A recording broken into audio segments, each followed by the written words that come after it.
What if I told you one of the biggest brands in the world started with just $50 and a crazy idea? This is the story of how Nike went from nothing to billions.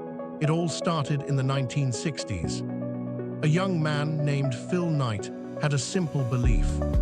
He thought Japanese running shoes could beat expensive German ones. At the time, brands like Adidas ruled the market. They were big, trusted, untouchable. Phil had no money, no company, no experience. But he had an idea. He borrowed $50 from his father.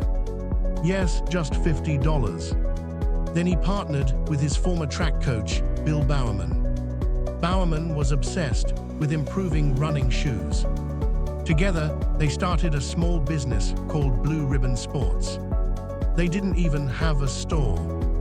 Phil sold shoes from the trunk of his car, driving to track meets, talking to athletes one by one.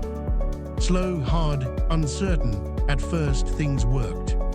They imported shoes from Japan and sold them in the US. But there was a problem. They didn't own the product. They depended on another company. And one day, everything changed. The Japanese supplier decided to cut them off. Just like that, their entire business was at risk. No product, no sales, no future. They were stuck. This was the moment where most people would quit, but Phil and Bowerman did something different. They decided to build their own brand, their own shoes, their own identity. This was risky. They had no factories, no big money, no guarantee. But they pushed forward. Bowerman started experimenting. One day, he poured rubber into a waffle iron. Yes, a waffle iron. That strange idea became the famous waffle sole. It gave runners better grip. At the same time, they needed a name. They chose Nike, named after the Greek goddess of victory. Then came the logo. A student designed the famous swoosh for just $35. No one knew it yet, but history was being made. Things started to change.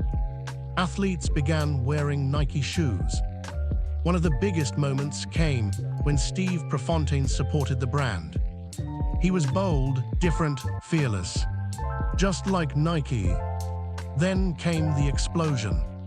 Nike focused on athletes, performance, innovation, and later, marketing. They didn't just sell shoes. They sold a feeling, a mindset. In the 1980s, Nike signed a young basketball player.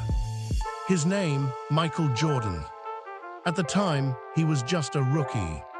But Nike believed in him. They launched the Air Jordan line. It changed everything. Sales exploded. Nike became more than a brand. It became culture. From runners to basketball to everyday life.